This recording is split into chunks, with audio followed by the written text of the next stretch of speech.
thugs. So you think it's not impossible that Nigel Farage could become Prime Minister one day? Well, in politics, anything can happen. State of the Nation's Book Club returns with the eminent constitutional historian Vernon Bogdanor. Tonight we discuss one of the greatest British politicians never to have become Prime Minister yet.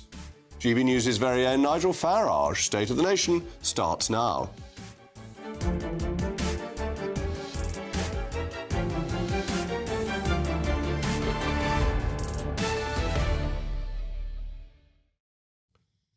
I'll also be joined by my most intellectual panel, GB News' senior political commentator, Nigel Nelson, and the journalist and Conservative peer, Paul Goodman.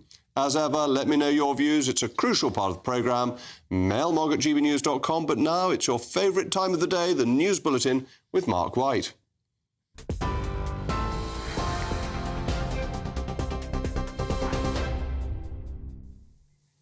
At 8 o'clock, the main headlines from the GB News Centre. Sir Keir Starmer has insisted he's in complete control amid a row within government over his top advisor's pay. The revelation that Sue Gray, the Downing Street Chief of Staff, received a pay rise after the election and now earns more than Sir Keir has prompted a furious backlash. Speaking ahead of the Labour Party conference this weekend, the Prime Minister insisted his team was focused on the government's mandate to deliver change. The Foreign Secretary, David Lammy, has urged British nationals to leave Lebanon, warning the situation could worsen rapidly. It comes as the leader of Hezbollah, the terrorist group, said the waves of explosions targeting its members over the last 2 days were equal to a declaration of war. Hassan Nasrallah said Israel had crossed all red lines in launching the attacks, which targeted thousands of communication devices used by the group, killing dozens and wounding more than 1,000. Well, these are live shots of the Lebanese capital Beirut tonight. The Israeli government hasn't commented on the coordinated attacks, but has said it's entered a new phase in its almost year-long war. Hassan Nasrallah said there would be a just punishment in response, but gave no indication of what that would be. Parts of Dublin were brought to a standstill this evening as anti-immigration demonstrators and anti-racism activists staged rival events in the city. The protests follow mounting tensions in the Irish Republic over the growing number of asylum seekers in the country and a spate of recent incidents linked to the immigrants. GB News witnessed multiple arrests as police detained 19 people. Well, GB News has been told that a significant number of women have contacted the Harrods Survivors Helpline since new allegations of sexual assault and rape came to light. 5 women have claimed they were raped by the former Harrods owner Mohammed Al Fayed when they worked at the luxury London department store. The BBC reported that more than 20 female ex-employees said the billionaire, who died last year, sexually assaulted them and raped some. It's claimed that during Fayed's ownership, Harrods not only failed to intervene, but helped cover up the abuse allegations. Harrods' current owners said they were utterly appalled by the allegations and apologised to the victims who'd been failed. And finally, the Prince of Wales has been visiting Scotland to thank workers in the homelessness sector for supporting the city's rough sleepers. He also announced that workers are now eligible for the Blue Light Card, a discount scheme for those in the emergency services, the NHS and armed forces.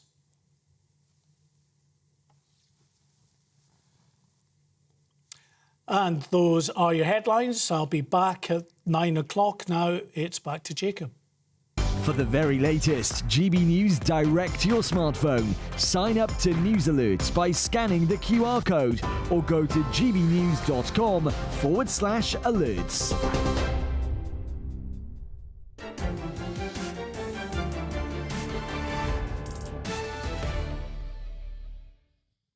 Welcome back to State of the Nation. If the Conservative Party proved one thing in the last 14 years, it is that pouring money into the NHS simply doesn't work. The Cash goes in, but productivity stagnates or even falls.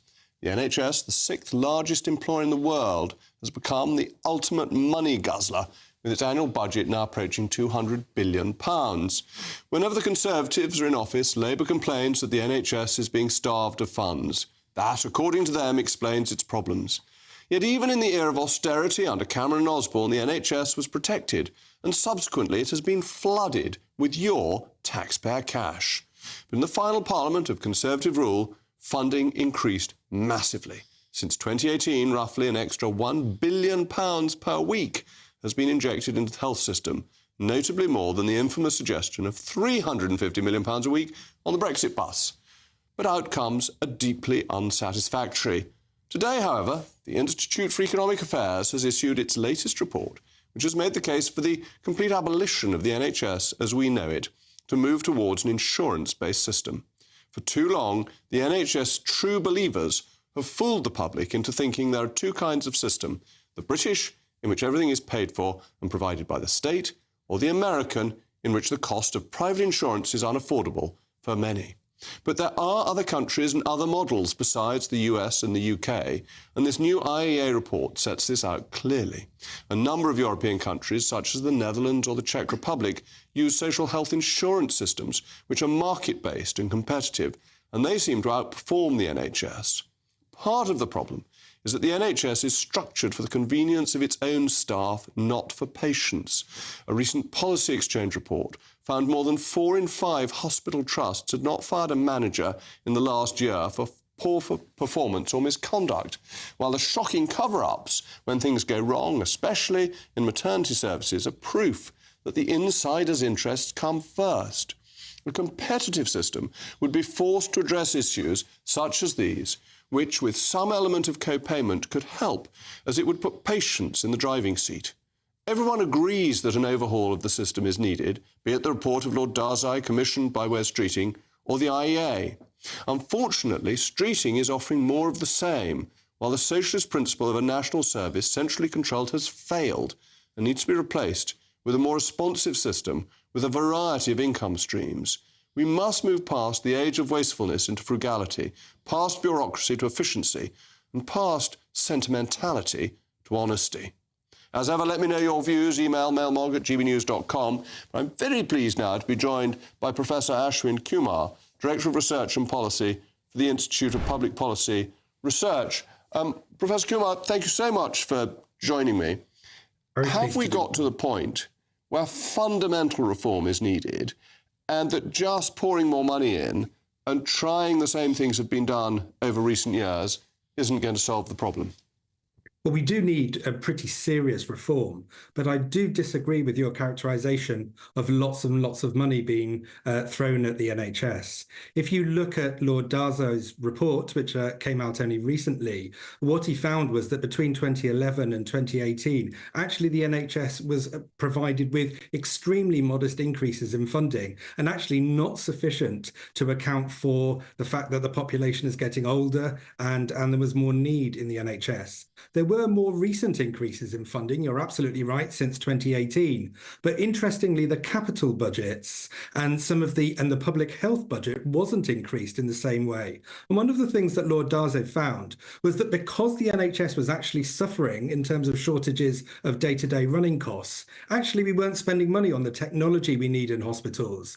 Buildings are fraying, we're not using the latest tech. So one of the things that we've got to do is not have year-to-year budgets where managers aren't able to plan what they're going to get in terms of their funding, but they're able to invest in newer technology to anticipate the needs of the future, because that's one of the reasons why the NHS is not as productive as it should be, because actually we've got staff struggling with old-fashioned kit, not using the latest technology, not using we see that in our appointment systems. There are all sorts of ways in which we should have been investing in better technology and better kit in the NHS.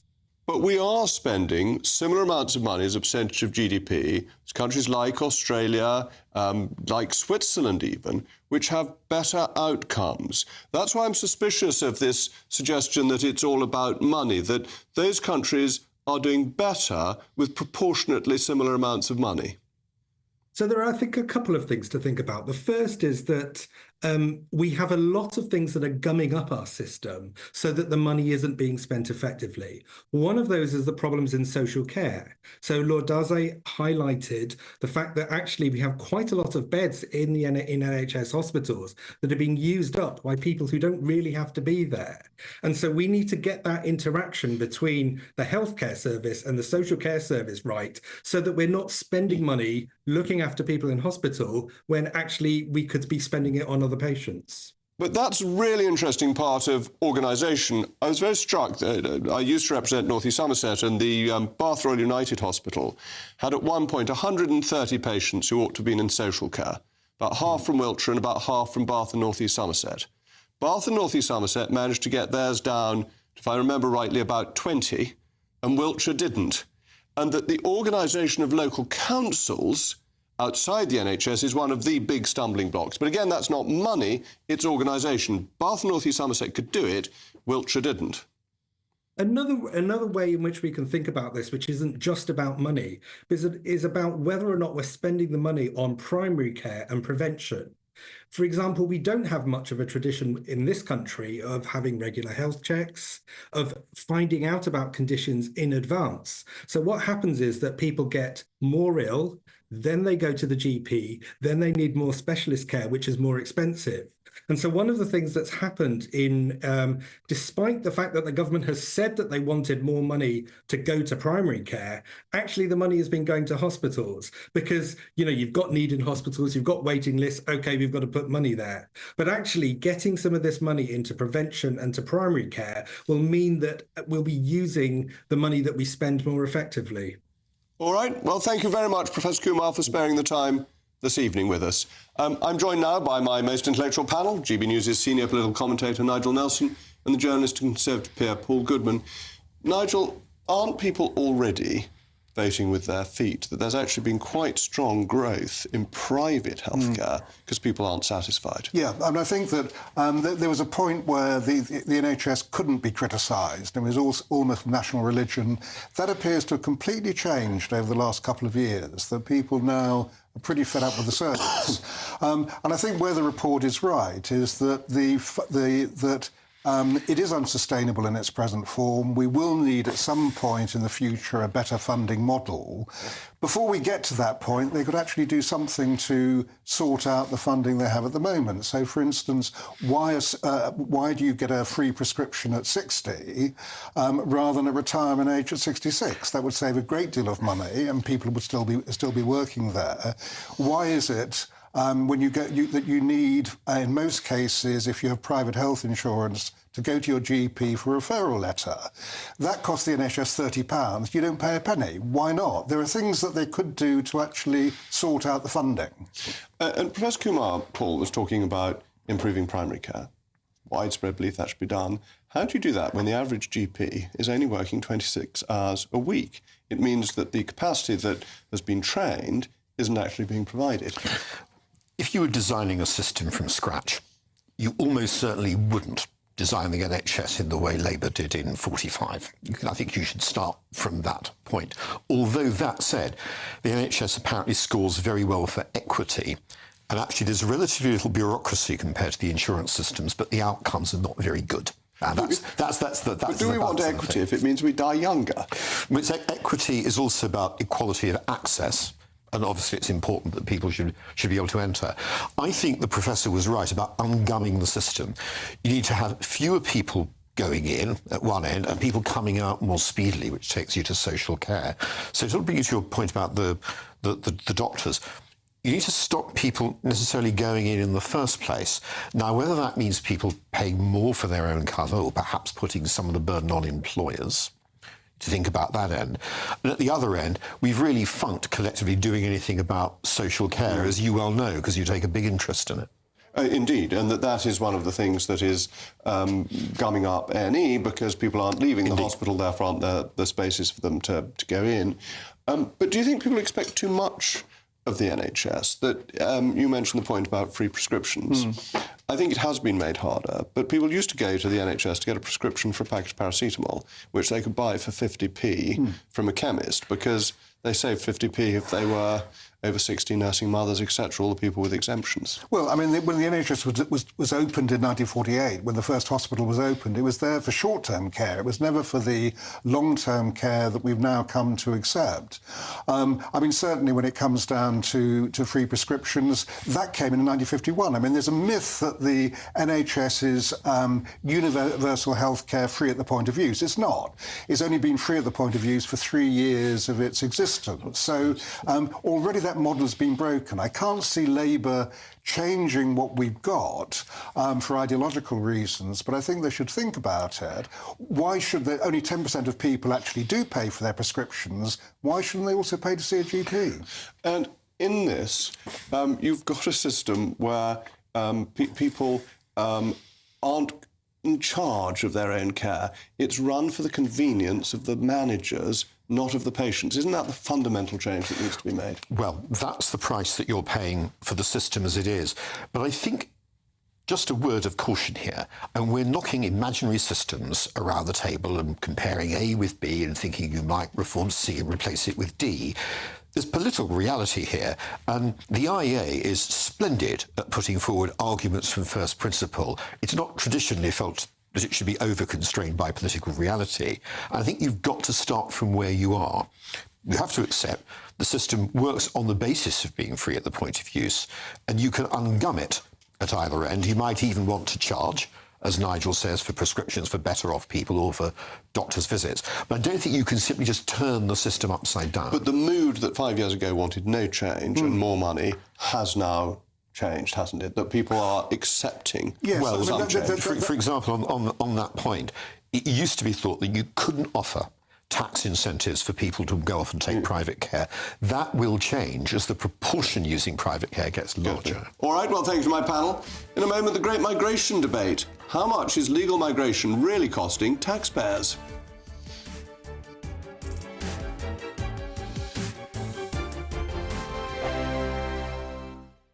Sunday with Michael Portillo from 11, only on GB News. Janis Joplin shot to fame in 1967, but after releasing 3 albums, she was dead 3 years later at the age of 27, having overdosed on heroin. Yes, very, very brief life, but towering influence. People like Pink in the modern day have said that she is the influence. But she was around so briefly, I guess, burned very brightly and a very troubled soul. And what we've got is A Night with Janis Joplin, the musical. And I think a lot of the problems, it's been getting very mixed reviews, and I think the problem is with this subtitle, the musical.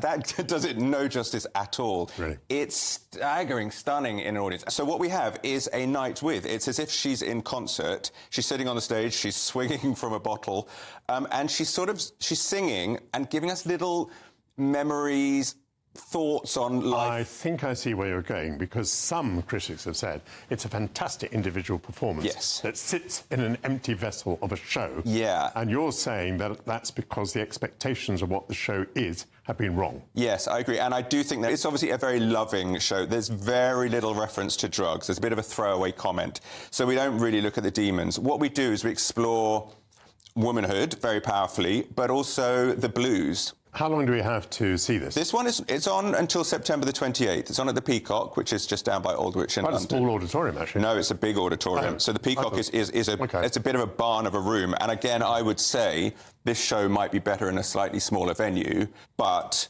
I cannot recommend the performances highly enough.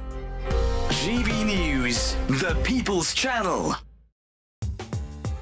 I'm Christopher Hope. From pop stars to politicians, I'll interview anybody in a pub who's got a political opinion. Join me every Friday on Spotify, Apple Podcasts, YouTube or gbnews.com, or wherever you get your podcasts.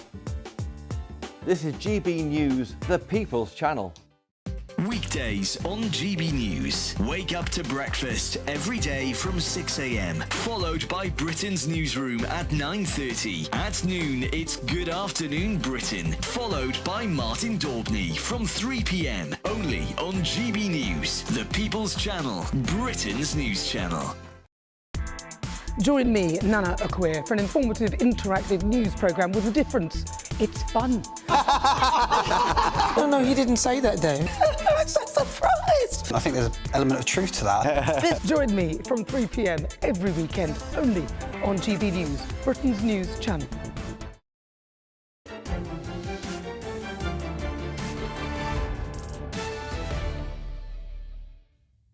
Well, welcome back. I'm still Jacob Rees-Mogg, and we were talking about abolishing the NHS, the IEA calling for that. And Jonathan has sent a mail, Mogg, to say, "Hi, Jacob. I read an article a couple of years ago by a very eminent A&E consultant. He started the article off with, 'We don't drive around in a car designed in 1948. When we jet off on our summer holidays, we don't fly in a plane that was designed in 1948. So why on earth is the health of our nation dependent on a system that basically hasn't changed since 1948? Yes, he hasn't met me. I drive a car that was built in 1936, but that may be unusual. Colin says, "Hi, Jacob. The last time I checked, the NHS was the third largest employer in the world behind the Chinese Army and the Indian Railways." Well, I had it listed as sixth, but we will have to find out exactly who these big employers are. So we return this evening to the great migration debate. A recent report published by the ABR has suggested that mass low-skilled migration is costly to the UK economy. The report noted that low-wage migrant workers will, by the time they turn 81, have cost the UK taxpayer £465,000. Is this something we can afford? Well, I'm joined now by Jonathan Portes, Professor of Economics and Public Policy at King's College London. Jonathan, thank you for coming in. Now, it's important that the report says that low-cost migration has a cost, but that high-value migrants make a contribution. So where do you think policy should be directed so that you get the most out of migration? Well, I actually think that in many respects our system works fairly well. One thing you didn't mention was that the average migrant on average wages, and actually on average migrants are roughly on average wages, makes a more positive net contribution than the average Brit, because we don't educate them. Up to a point. I'm no fan of the ABR. And I think this is a classic piece of ABR carelessness, because there are two things they exclude from that contribution. One is the potential imputed capital cost. No, they do. No, I'll tell you, I've got it here. They say it would be about £20,000, but they don't include it. They mention it, but they don't then include it. And the other thing they don't include is that, according to our analysis, there were 0.3 dependents per main applicant. But given the wide range of possible households, we've opted to model a more typical migrant on a work visa and no dependents.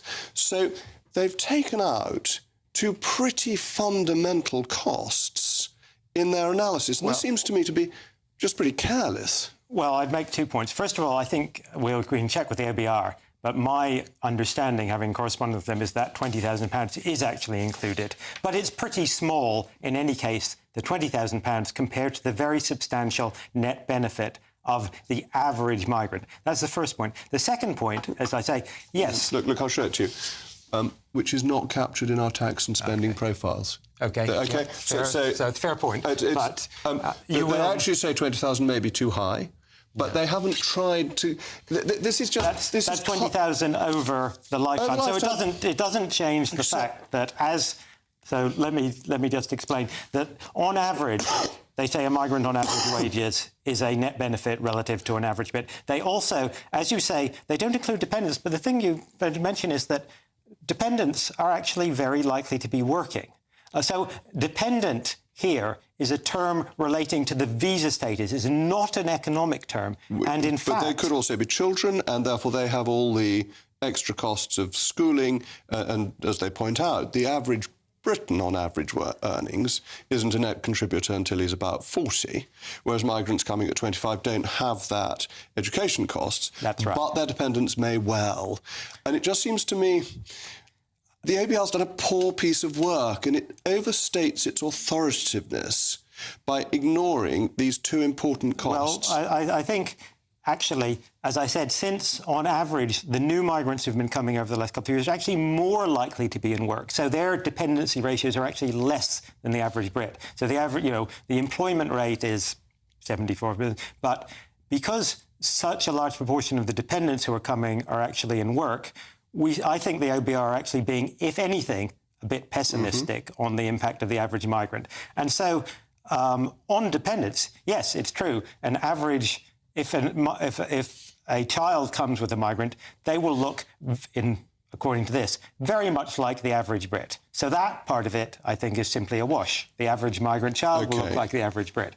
But overall, I think what the OBR is telling us is what we already knew, which is that, on average, migrants make a significant net fiscal contribution. In other words, they're a positive contribution to the public finances and to the economy. The question is, as you say, can we do even better? Can we make migration even better for the UK economy? And there, I think it is fair to say that things could be better. And that the above average and the below average migrant, in terms of the position on the graph, the above average are the top 25%, the below average are the bottom 50%. No, the bottom 25%. No, that's not what they said in the figures. They've got the figures in here. Yes, you're wrong there. But there I can actually show you the figures. It's in paragraph 4.40. The next one. Here we are. They've got, there we go. We assume migrants are 25th and 75th Right. In other words, so the low-wage migrant is at the 25th percentile. Here we are, but the migrants earn 30% more than the average. But the ones who earn less are 50% less. So the 75th percentile of migrant earnings is only 30% above, whereas the 25th percentile is 50% below. So your lower earning migrants are much more of a drag than your higher earning migrants. But that's not what the chart shows. Yeah, that's what it shows, that 30% But go back to the chart that you were showing, Jake, about, what the actual there aren't enough figures. of them. They're the same. What we should be focusing on. Wait. They're the same number you just said. As you say, 25% are earning 30% more, and 25%. But the bottom 25% are earning 50% less. What is the net contribution? So that is a bigger, lower. What is the net contribution of a higher earner? What is the net contribution of a higher earner according to the OBR? The higher earners are definitely contributors, but shouldn't we therefore put up the minimum wage that you need to come in, what is the that you are concentrating on the higher earners? I just want to get this balance point first. What is the net contribution of the higher earner according to the chart that you showed? Which chart are we looking at? Those ones with the curves. Well, we'll have to go to the right. Yes, that the right one. You've got the curves here, which we can't show because our audience can't see. Here they are. Here is the average Brit. Here is the average low-wage worker. Here is the average high-wage worker. Which is fractionally above, whereas the low... Let me hold it up so people can see.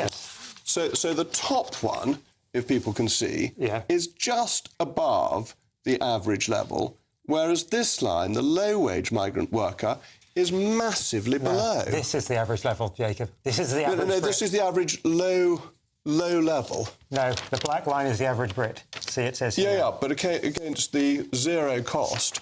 So we are taking... No. It isn't compared to the average Brit, because the average Brit has a right to be here. It's against zero cost. So you get very limited contribution. As the OBR says, the average Brit contributes less than the average migrant, and the average high-wage migrant, relative to the average Brit, contributes considerably more than the negative contribution of the average low-wage migrant. Let's put this up again, because the average high-wage immigrant contributes fractionally above zero, but the low-wage is massively below. And what's the average Brit? But they have a right to be here. So what's the impact? Shouldn't be taking in people. We shouldn't be taking in people who aren't contributing, because they're just a cost to the existing economy and reduce our growth. No, that's wrong. What's the per capita impact on the deficit if you have somebody who We're going to have to come back to that, because I'm afraid we've run out of time. Sorry. But Jonathan, thank you so much for coming in. In a moment, Diane Abbott has accused the Prime Minister of protecting anti-Semites. Plus, the Metropolitan Police Commissioner has taken a veiled swipe at Suella Braverman, blaming her for his problems.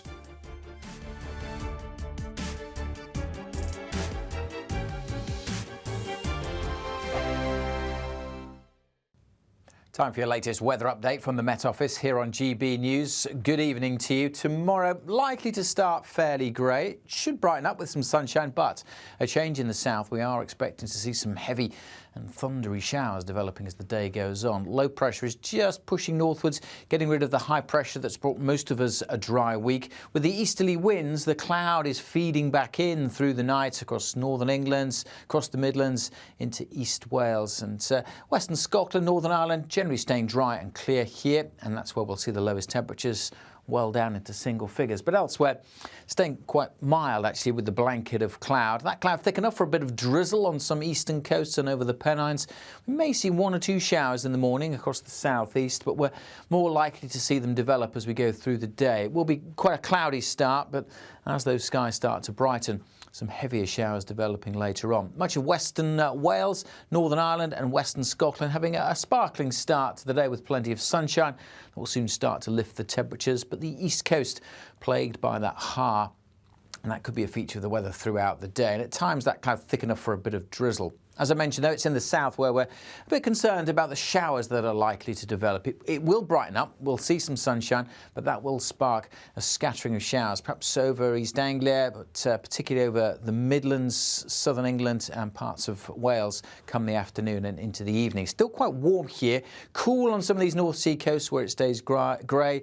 A very pleasant day in western Scotland once more.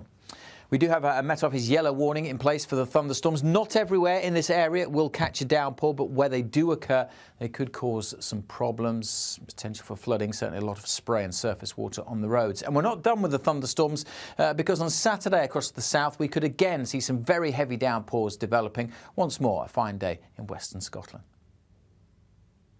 Tune in to Friday Night Live with me, Mark Dolan. GB News royalty with your perfect start to the weekend. Lucky us. Feisty and fearless guests. Well, I'm a normal person, so ask me. Honest opinions. That raises more questions than a Gary Barlow tax return. And a few surprises along the way. Might be cold in this studio.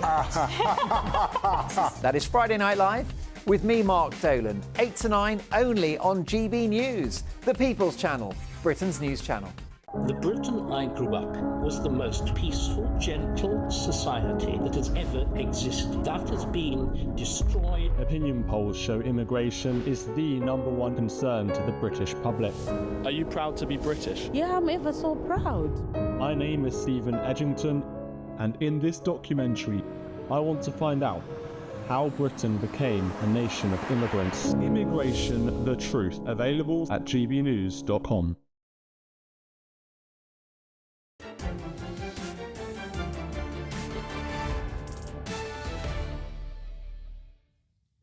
Well, welcome back. We were having a jolly good discussion about what immigration means for Britain, and the mail nogs have come in.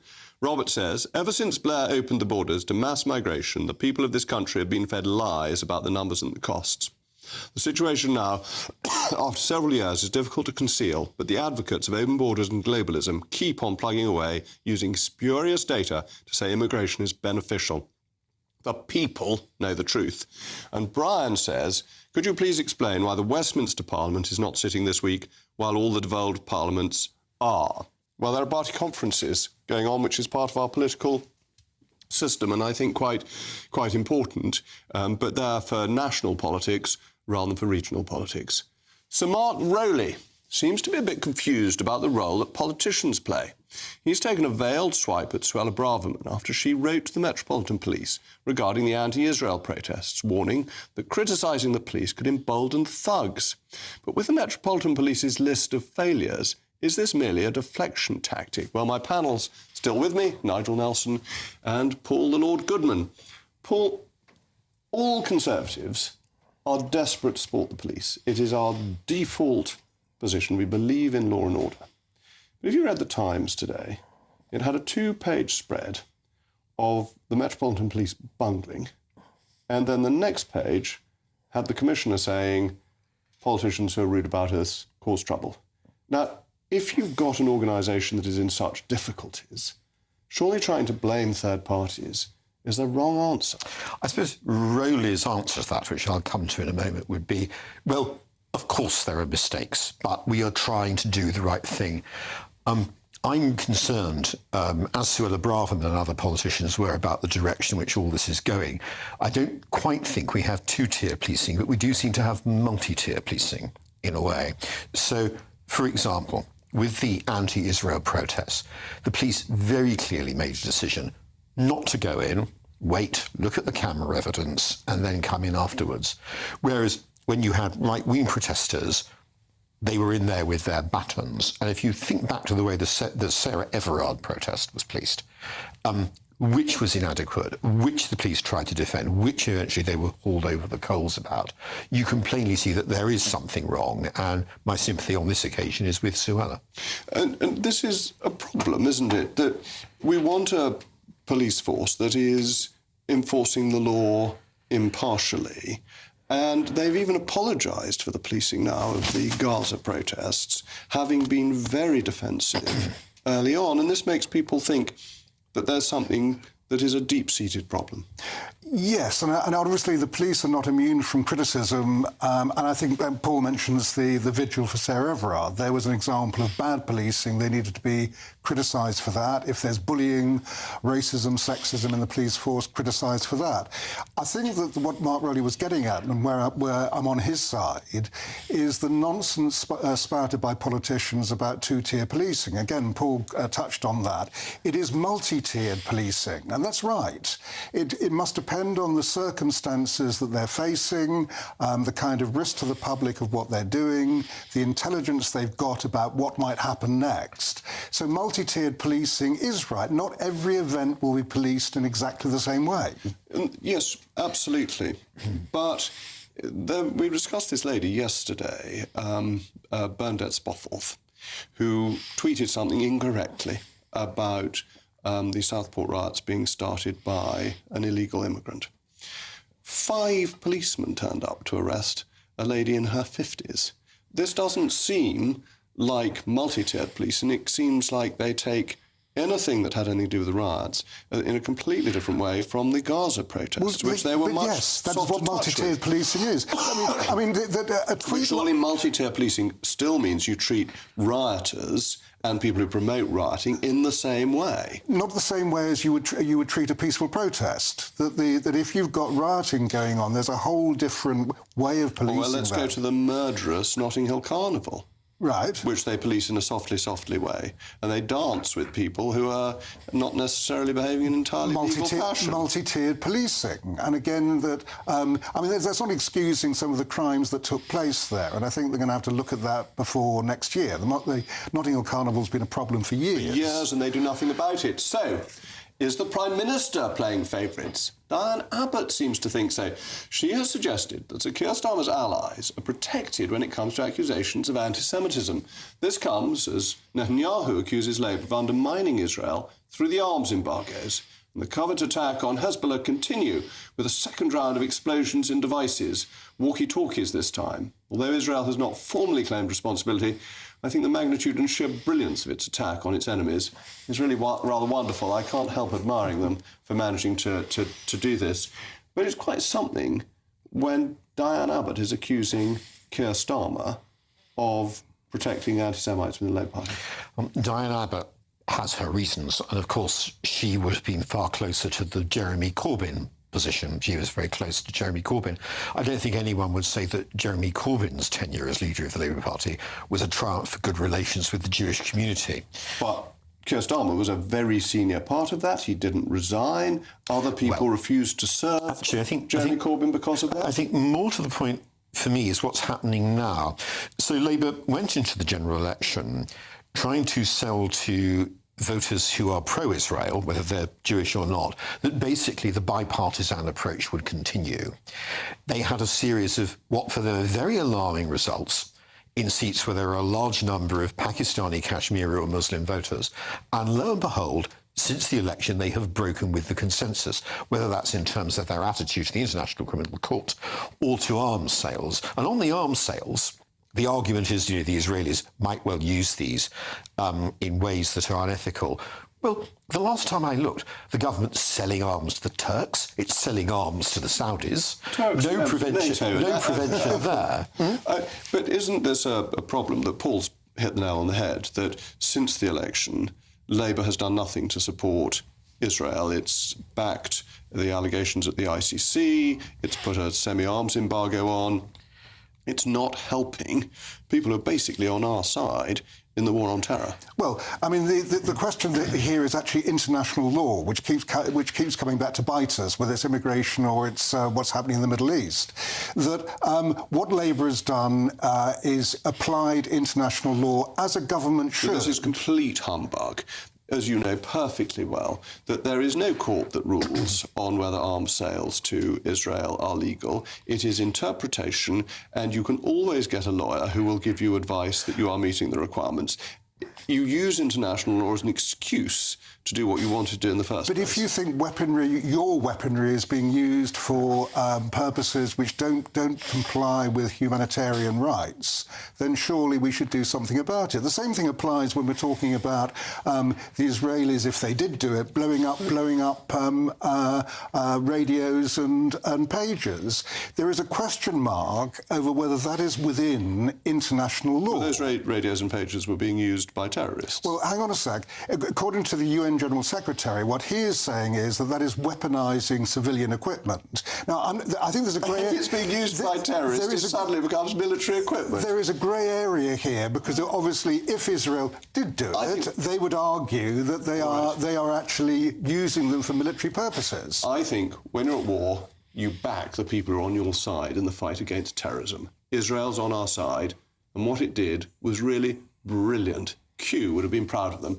Anyway, thank you to my most intellectual panel, GB News' senior political commentator, Nigel Nelson, and journalist and Conservative peer, Paul Goodman. After the break, the State of the Nation Book Club returns with Vernon Bogdaner. Tonight, you'll be hearing the answer to this.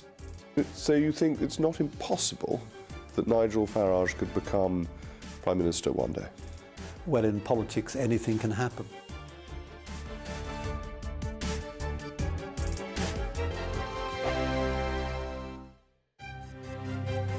GB News Breakfast, every day from 6 a.m. I've got a question for you here, Mr. Motivator. Each time I will try and do a Couch to 5K, and I start, and then it stops, and then I'll have another go. It's baby steps, though, for most of us, isn't it? You've got to start slow, because I also see people go out and run, do that, and then do too much, and they get completely exhausted and think, I can't do this anymore. So what is it? You have to start slowly, right? Is that fair? Well, with everything that you do need to start slowly. But what's more important than that? You need to identify an activity that suits you. Now, the thing is, you may want to do Couch to 5K, but let's say you have a preponderance for swimming. Maybe swimming is what you really like, or dancing is what you like. You find the activity that suits you. And I have to say, you'll never see a happy jogger. They're happy afterwards. They have enjoyed the experience, but they're not happy whilst doing it. But you must start with everything. Have you ever been out of shape, though? Because whilst I find you really inspiring, I feel as though you've always been in good nick, and therefore it's kind of come easy to you. Whereas I think, you know, there are plenty of people who have a tendency to put on weight. I mean, I can look at chocolate and I feel like I put on weight. You know, and it's a slog, especially if you've taken your foot off the gas for a while. Getting back into it's brutal. What do you know about that?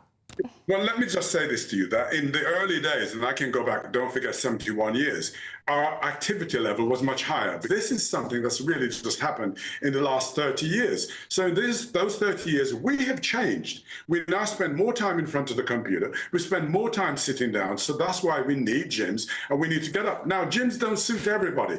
And that's why I do free classes. Free club, you can join. Everyone can get access to movement in their home. But you have got to make that first step. GB News, the People's Channel. Join me, Camilla Tominey, for a frank and honest discussion with those in power that cuts through the spin and gets to the heart of the issues shaping our nation. You haven't confirmed that you want to stand as leader, but you haven't ruled it out either. This report basically says that he's not fit to stand trial. Is he indecisive? Incompetent? I deliver the dose of reality Westminster needs. That's the Camilla Tominey Show at 9:30 every Sunday on GB News, the People's Channel, Britain's news channel.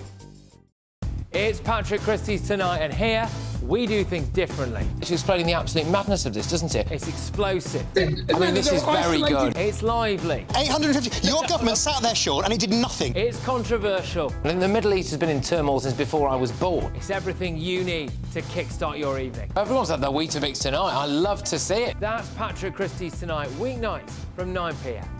only on GB News, the People's Channel, Britain's news channel.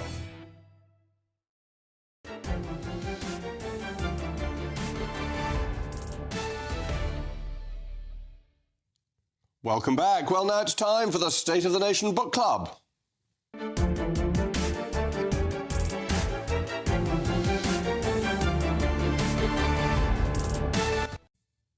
One of the most eminent constitutional experts, Sir Vernon Bogdanor, has published his latest book, Making the Weather, 6 Politicians That Changed Modern Britain, covering 3 eminent figures on the left, Nye Bevan, Roy Jenkins and Tony Benn, as well as 3 on the right, Enoch Powell, Keith Joseph and Nigel Farage.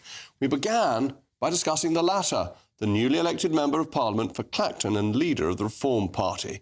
I started by asking him how Nigel Farage has had such a fundamental effect on British politics. Well, it's not difficult to underline Nigel Farage's effect.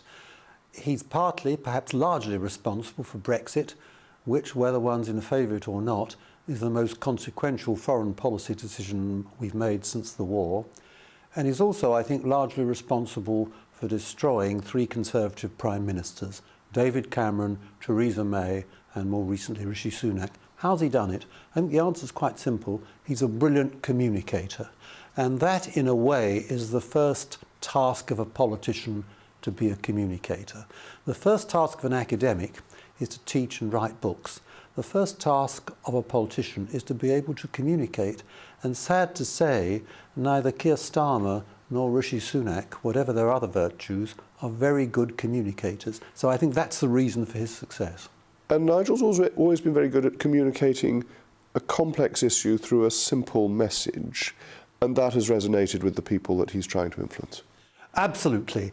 He speaks to people with language they can understand. He doesn't use language they can't understand, like missions or strategic aims or management speak, which has really taken over both of the major parties, I think, frankly. But one of the interesting things you say in your chapter about Nigel is that he could get Brexit so far, but that he couldn't have won the referendum on his own because he does alienate quite a lot of people as well as those who he strongly influences. Absolutely. And one forgets that there was a Conservative vote for Brexit as well as a vote by those in the left-behind areas. And I think that was in large part due to Boris Johnson, who's another good communicator. And it's interesting, it's a paradox in a way, that both of them in their origins are rather remote from most people. They both went to good public schools. Boris Johnson went to Oxford. Nigel Farage worked in the city. And they managed to overcome that handicap, if you like. And someone once asked Nigel Farage, he went to Dulwich College, and that was the same school as the satirical novelist P.G. Wodehouse. And someone asked him once, how can you pretend you're a man of the people when you went to the same public school as P.G. Wodehouse? And he replied, oh yes, Wodehouse. He was 2 years below me. Which is a very good answer. Wodehouse being one of my great heroes. I read almost all of his works. But you're very interesting in Nigel's time at Dulwich, because there were some later unpleasant stories about how he behaved. And Nigel has attracted a lot of vitriol, but in your researches you found that there was no strong evidence for this. Well, he did say things as a schoolboy, and which of us hasn't, to seek attention, and he said things for their shock value. And he's done that a bit since, and some of his remarks were racial in their implications. But I do not think there's any evidence he's a racist. And he's attracted a lot more opprobrium for racism than the Labour Party, which was officially accused of racism in the form of anti-Semitism by the Equality and Human Rights Commission. And then his next campaign, which really helped him in the last election, was over the small boats, which he identified as an issue and brought to people's attention.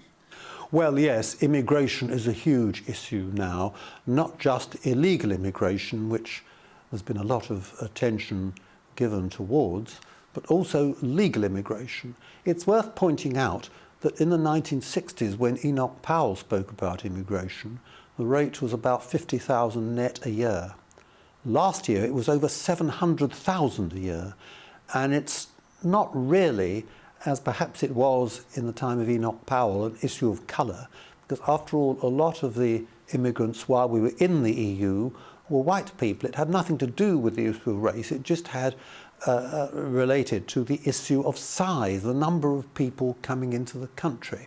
And Nigel Farage picked on that. It's a very important issue with many people, denied perhaps for too long by the elite, but denied perhaps in part because of the taint that Enoch Powell gave to discussion about immigration. He made it appear racist.